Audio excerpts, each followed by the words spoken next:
जी हाँ, middle east के देशों से उठी हुई आग की लपटों ने पूरी दुनिया के नक्शे पर कोहराम मचा रखा है।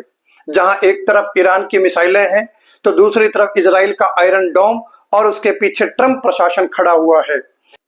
लेकिन क्या आपने गौर किया, जहां ऐसी मिसाइलों और बारूदों की दुर्गंध में से पूरे दुनिया की तबाह होती हुई इकोनॉमी को बचाने की चाबी किसके पास है?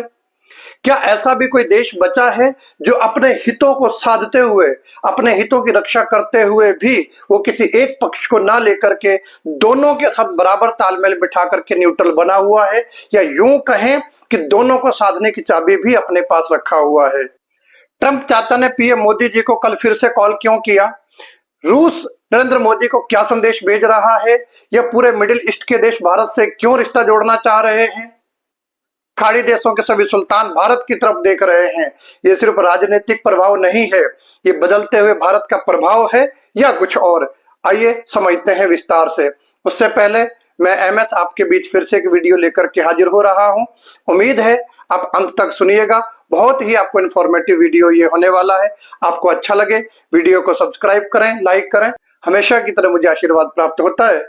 आइए विस्तार से जानते हैं। क्या भारत की पिछले 70 सालों की विदेश नीति बदल चुकी है?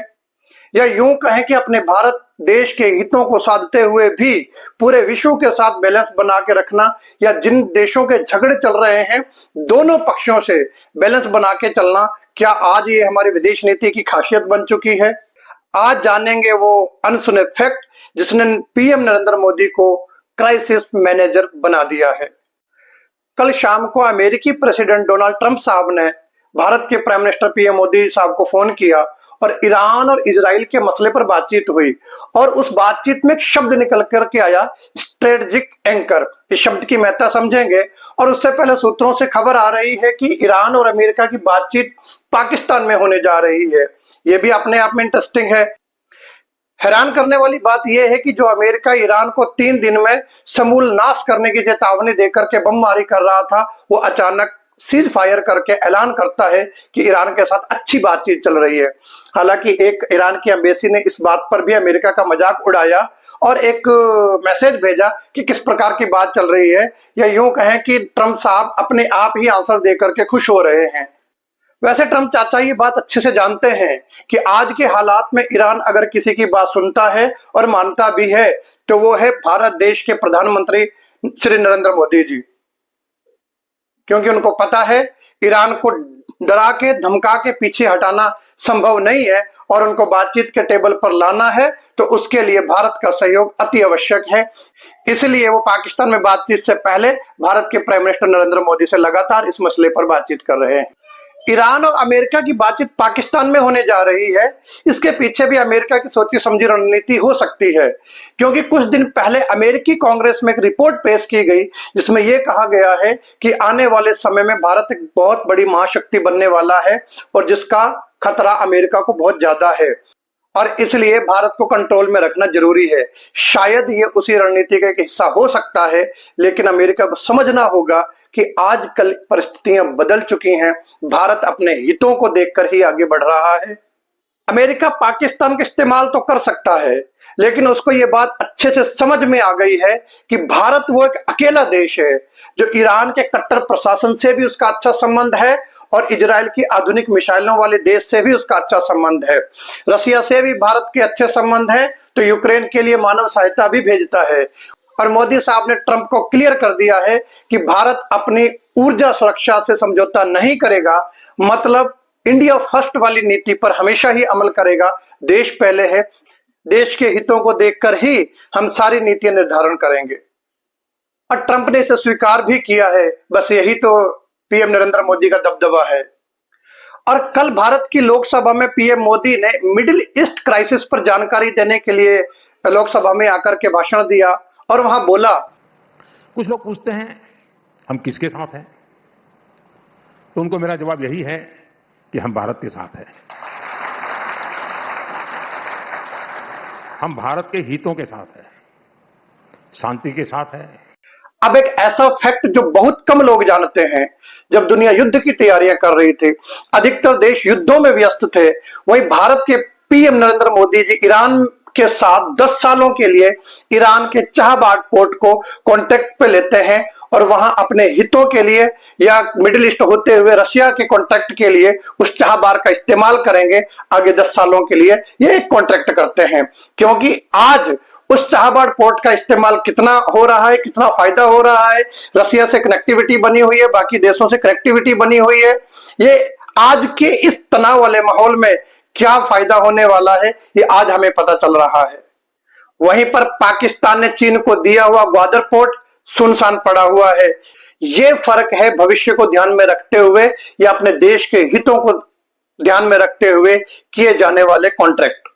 हालांकि इसके लिए अमेरिका ने भारत को लाख धमकियां दी तो भी भारत पीछे नहीं हटा और उस चाहबाग पोर्ट के एग्रीमेंट को पूरा किया। एक समय होता था जब खाड़ी देश पाकिस्तान का साथ देते थे या पाकिस्तान के साथ खड़े होते थे, और अब खाड़ी देशों से पीएम मोदी को मिलते हुए सर्वोच्च नागरिक सम्मान इस बात का सबूत है कि परिस्थितियां बदल चुकी हैं और अब वो पाकिस्तान को छोड़ करके भारत की तरफ मुड़ रहे हैं, क्योंकि वो अच्छी तरह से जानते हैं कि भारत बहुत ही जल्दी दुनिया की तीसरी आर्थिक महाशक्ति बनने वाला है। बहुत बड़ा दुनिया का बाजार है, तो भारत को कैसे छोड़ा जा सकता है। और वहीं पीएम मोदी ने मुस्लिम वाले सिनेरियो को जड़ से उखाड़ के फेंक दिया है। आज यूएई के राष्ट्रपति शेख मोहम्मद बिन जायद पीएम मोदी को भाई कह करके बुलाते हैं।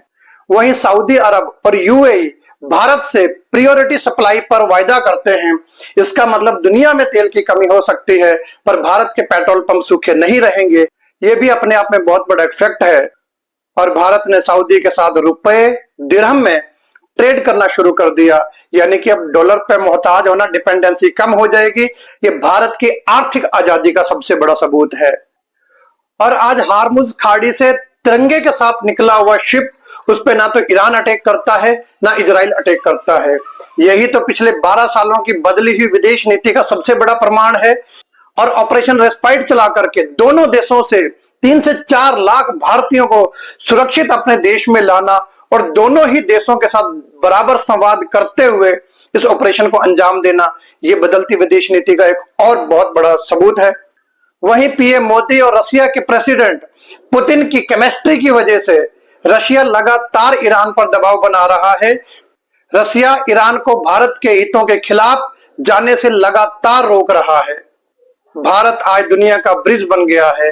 भारत आज पूर्व से पश्चिम को जोड़ने का एक बैलेंस बन गया है।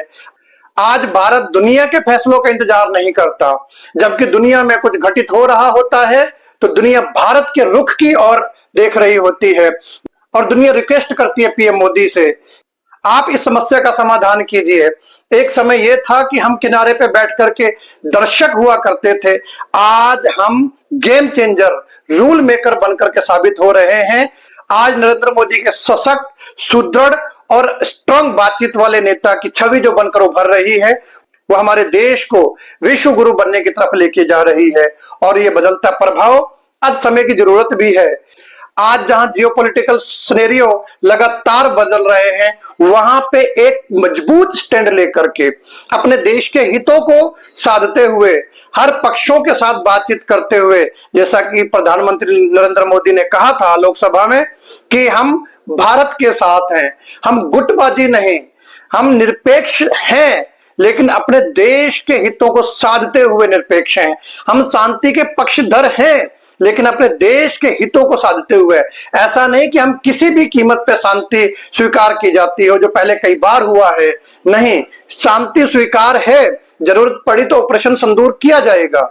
हम शांति चाहते हैं, जरूरत पड़ी तो सर्जिकल स्ट्राइक किया जाएगा। हम शांति के पक्षधर हैं, लेकिन अपने देश के हितों को और मानवता के हितों को सर्वोच्च प्राथमिकता देते हुए वो उस कीमत की शांति भले ही स्वीकार कर लेंगे, परंतु अपने देश के हितों को धोखा नहीं देंगे। वहीं एक ऐसे नेता जो भारत को लीड कर रहे हैं, हमारे देश के लिए बहुत ही सही समय है।